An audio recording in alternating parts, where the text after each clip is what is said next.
Halal YAHUAH YAHUSHA. Shabbat Shalom. Halal YAHUAH YAHUSHA. Praise. There we go. That feels better. Shabbat Shalom. Yasharal. Shabbat Shalom. Mashpacha. Shabbat Shalom. Trust everybody's having an awesome Shabbat Yom. Had an awesome Bakar as we get into the Yom, the afternoon, into the Arab.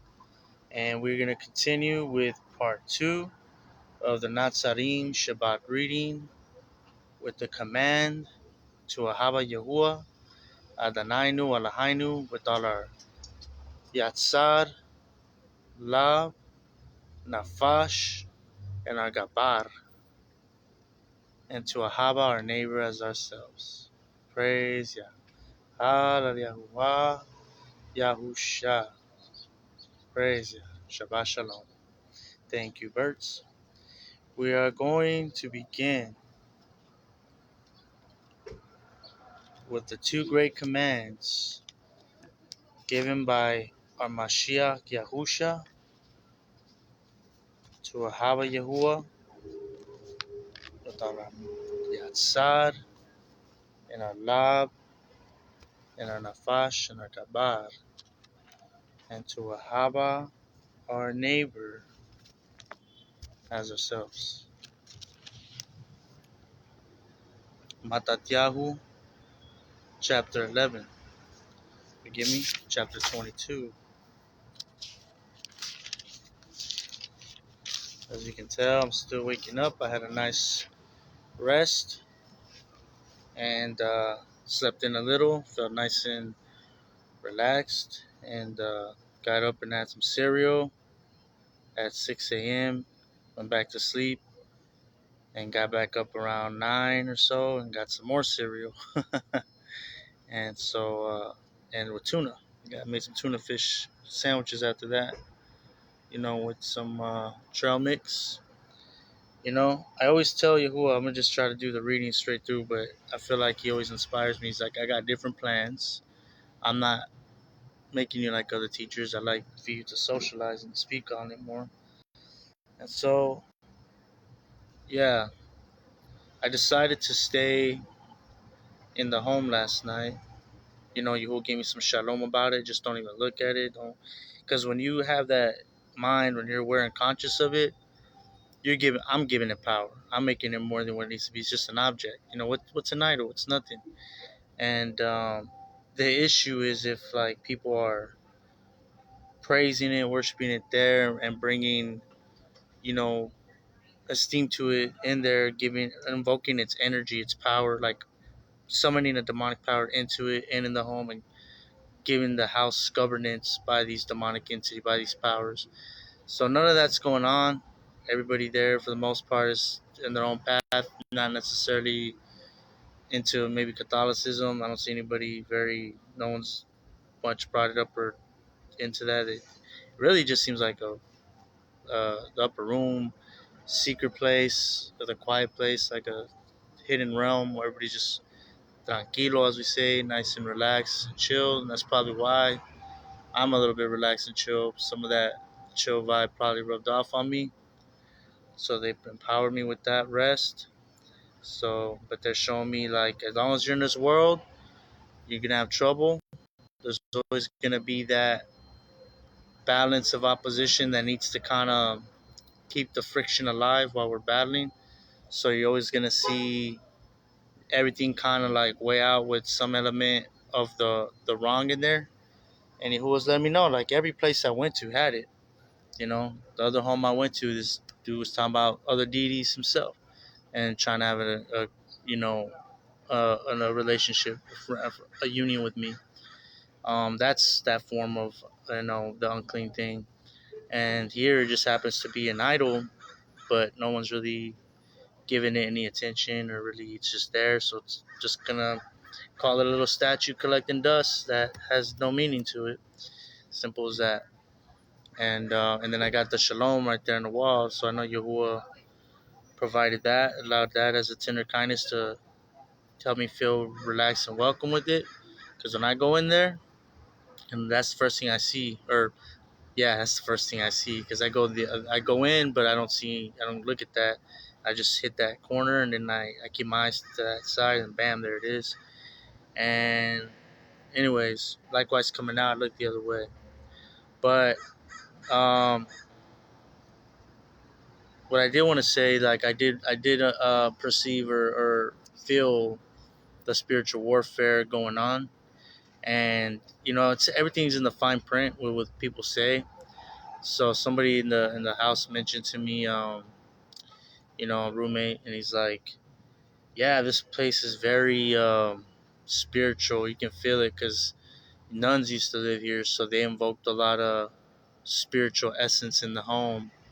So you're like in a very like esteemed place, like a very Kadash place in a sense. Like there's nothing but tube energy, tube spirits here and all that. And I'm like, okay.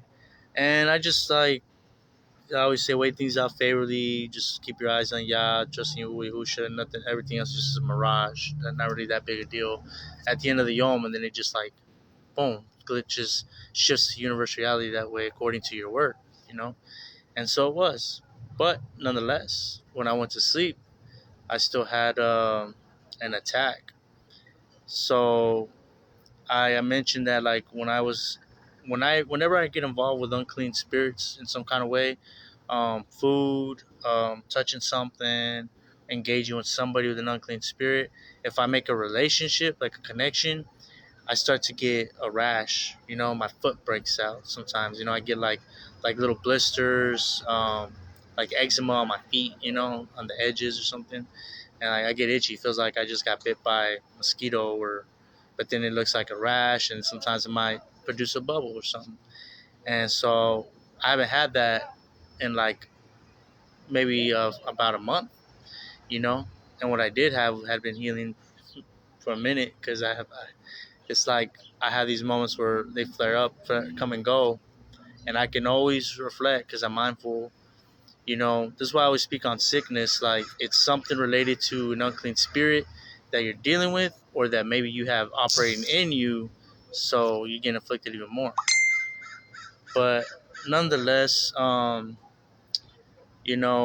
felt that, and I haven't felt it in at least a month or two, like a solid itch that's gonna accumulate into a rash and possibly a bubble. It's probably been a couple months, and that's the longest. This has been actually the longest time that I've had with not experiencing that. So when I experience that, immediately I'm drawing up all the paperwork. I'm reviewing all the past interactions in my mind, my lab, physically. That's how like my mind goes quick, like speed of light, like boom, like okay, what happened, And and I thought about it. Of course, you saw last night video, dude. That maybe that's the beep beep, the fine print, the witness there. But guy came up here wanting to be all cordial and friendly, and at first, I kind of deviated from him, like kind of just looked away, and I kept reading, but he was just standing there for a long while, like a nice solid almost minute. Like scripture says, felt like a minute, like a long minute when they kind of lingered like that, like you can feel the presence trying to draw your attention. Usually the enemy doesn't really do it so bad. Maybe he does. Maybe it's just amping up. So maybe like when it's like feels new like that, you're gonna give in out of curiosity because they're doing it to a new extreme, a new tactic. So that's something I'm learning, and I'm actually remembering having those experiences way back in the past when I was on my A game.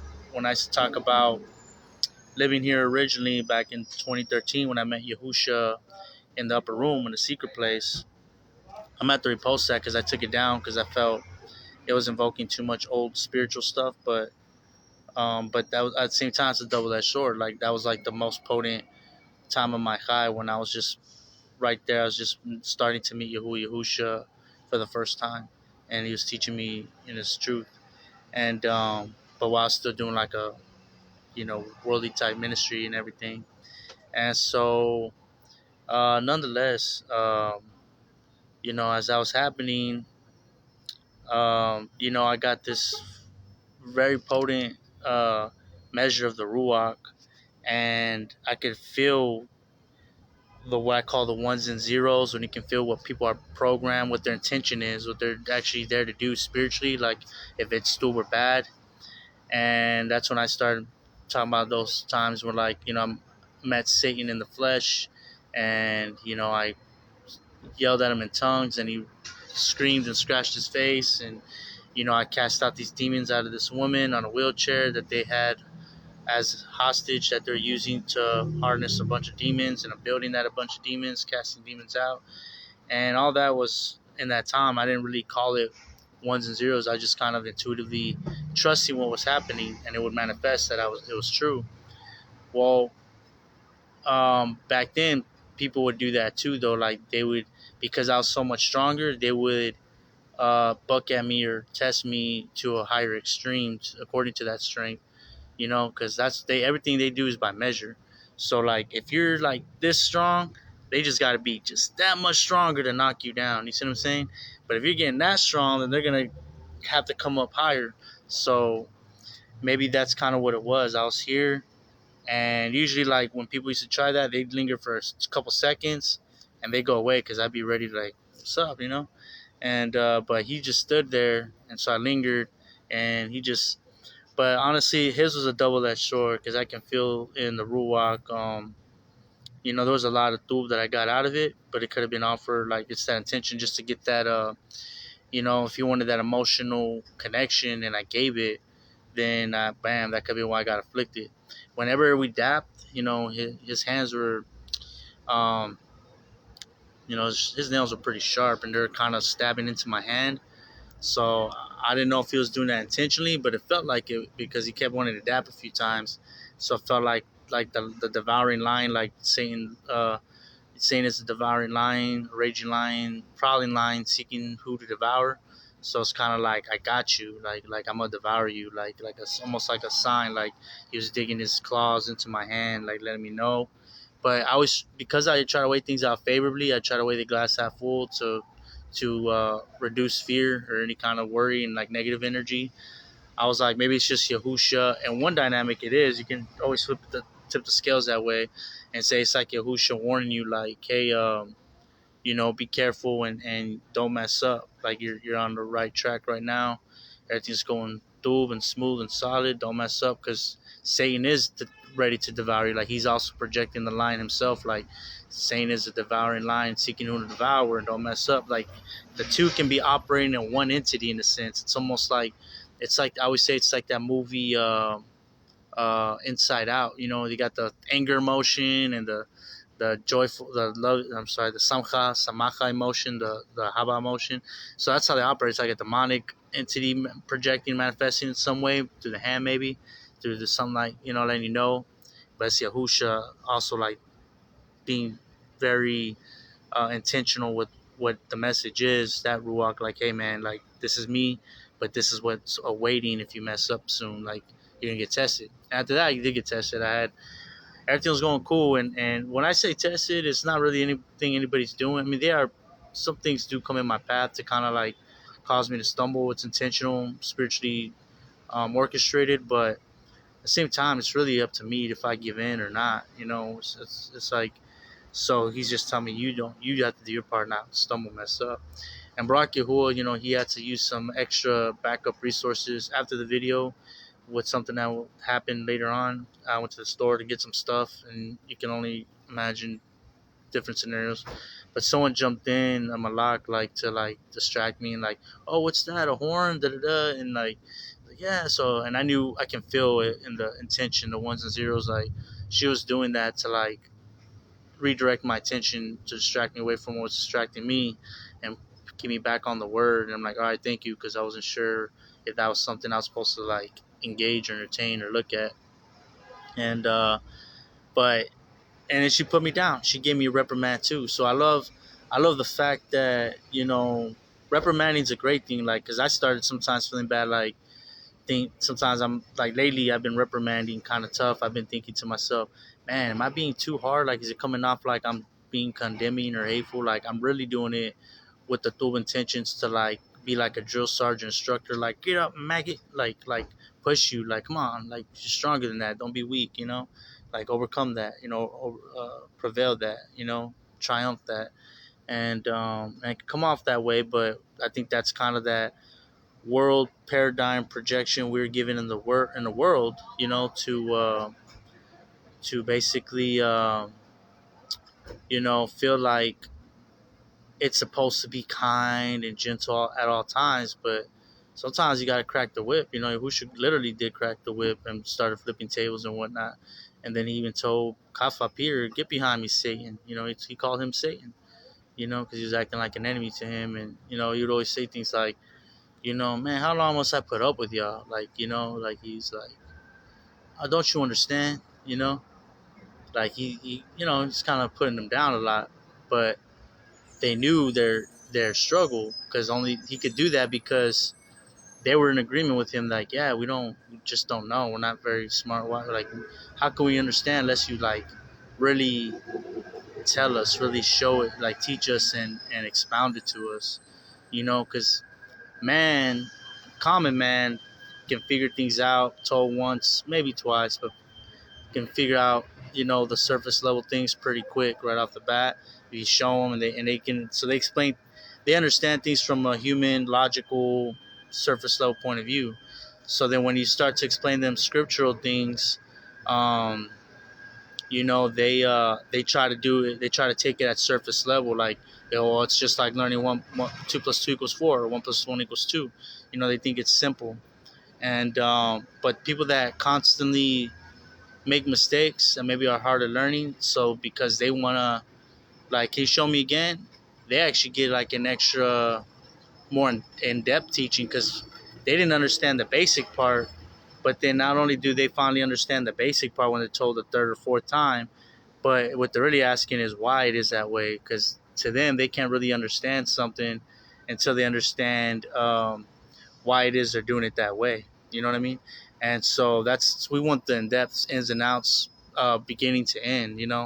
And so when someone that doesn't understand something, it's not really that they're trying to understand that actual thing. That they don't want to understand a compartmentalized scenario with just that thing. They don't understand like why we're doing this, why is that going, like where did it come from, how did it get made, what's the purpose and where's it going, and what, but you tell them that one thing, it's actually the mind is broader. They're looking at the big pictures and they can't even pick up that one thing because they want the entire thing all at once, in a sense. So then you show them like, you get this and that because that goes and does that, and then if you put that together, and it'll cause that to connect and send a current and this and that. Oh, then they understand not just that little thing, but now they're understanding like three or four things that was out of their pay grade that they shouldn't know.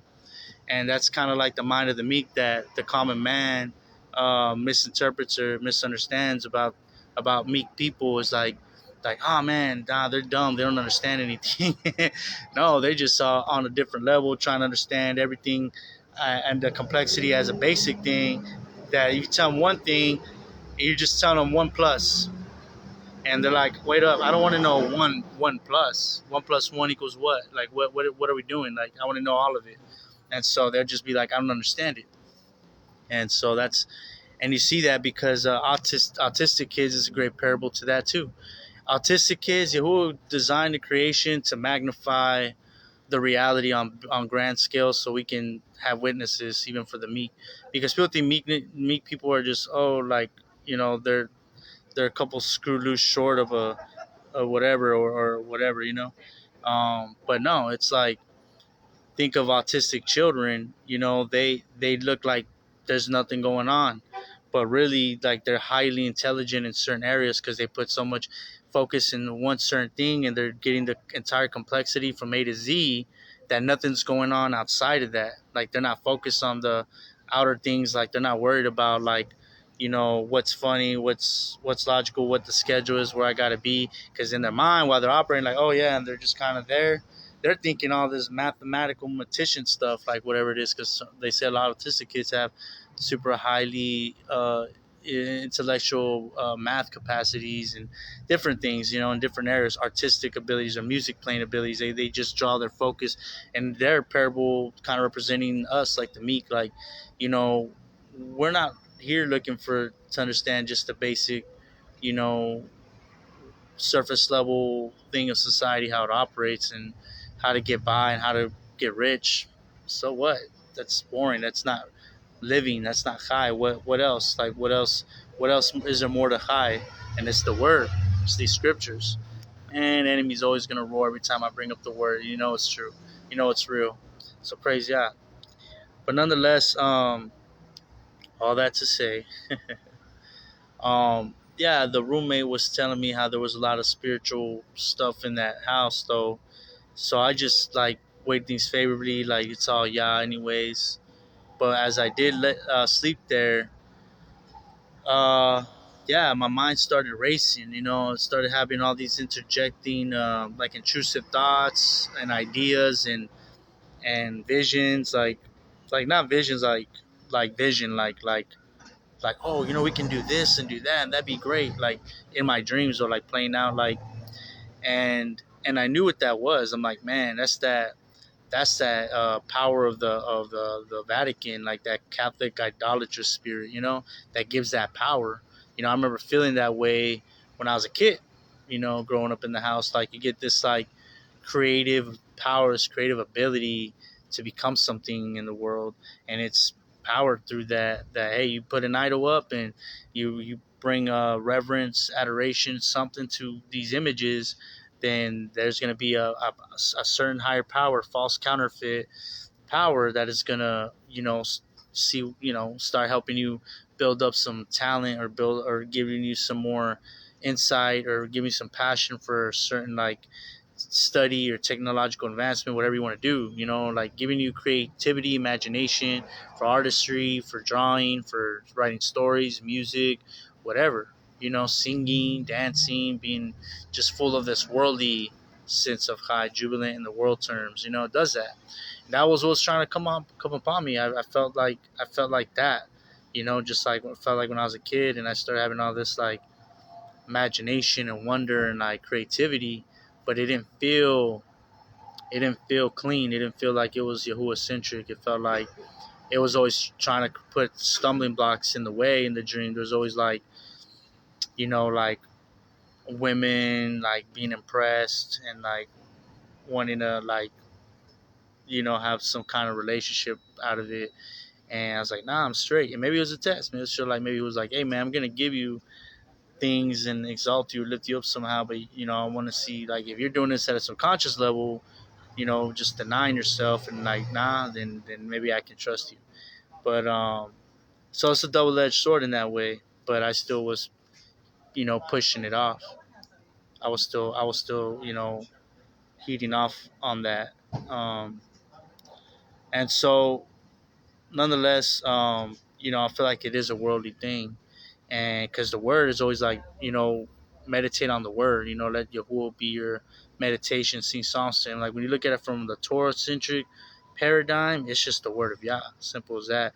And he provides the rest. You know, he'll give you ideas, yeah, creativity to, you know, build houses. You'll learn some things, but all that is essential things to build a community, a civilization, to have health and wellness, you know, some medicinal things in the plants, some making soap out of ash, you know, learning how to make clothes, you know, whatever, you know, survival things, hunting, fishing, great, you know, making things out of bronze, whatever, cool, great, you know, certain things like that, all right. But when it's like, okay, we got something, and you have rest, you know, there's rest in the midst of your community, the shalama from Shamayim above, then then basically sometimes it's real easy at that point for the enemy to try to get in there and hook and say, what else is there other than this rest? You know, this is boring. Can try to look at it that way. Can try to make you feel that way about it, because this is exactly how the fallen deceived. Well, this is actually why the fallen even fell in the first place. The fallen messengers of Yahuwah, all they knew was this perfect order and Shamayim above, and that's all they knew was his way. And it was perfect peace. It was nothing wrong with it. Perfect shalom, shalama, and everything was great. But they're like, what else is there other than this? So they wanted to explore the unknown, the blackness, the vast of the abyss, and chaos and destruction and perversion. And so they went that way, and that's where they try to lead humanity, Adam and Eve, you know, break the rules and it's cool. We'll be better. They try to make Yahuwah seem like the bad guy, like the bad one, like Thanos or something, and then put the entire universe reality against Yah, and so that's what happens. And, and that's all from getting overly stimulated, creative, and wonder outside the box. They try to make it look bad. You see movies like, what is that one with the caveman? The one that's with, man, I forgot the name of it. The Croods? Is it the Croods? Yeah, I think so. And that's all sun worship too, right? But nonetheless, they try to make it look like being still, having a certain routine and a way of high is bad. That there's always this need to evolve and you know. Um, advance, right? And not necessarily, because sometimes we're doing too much and we're harming the air. We don't know what we're getting into. We're harming the crops. We're harming the biological makeup. GMOs. It's like putting diseases in people at the cellular level, and whatnot, passing on genetically. All this stuff going on, and because we don't know what we're doing. And the reason even these things happen, sicknesses in the first place that they try to work around, is because the breaking of the commandments, the Torah. Because Yahuwah says, I believe in Ezra, times past when the land would rebel and go against my commandments, I'd send the plague, I'd send the sword, I'd send the pestilence, and they would repent, and I would restore their prosperity, would restore and heal their land. But in the end, it shall not be so. I shall bring sword, plague, and famine, and they shall not consider it, and they shall fight against me. And I always wonder, like, what does that mean by fight against me? And I believe that the world fights against Yah by instead of repenting and submitting to his commandments for the have the healing of the land and the people and whatnot. They just work around him and create now through technology ways to cure the diseases and whatnot with medicine, so they don't have to repent of the sins. Now they can have their cake and they can eat it. Now they can indulge in their fantasies and their whatnot shenanigans, break the Torah, and if they get sick, here's some couple pills, here's an injection, here's cream, here's that, and I'm okay, and I don't have to keep the Torah.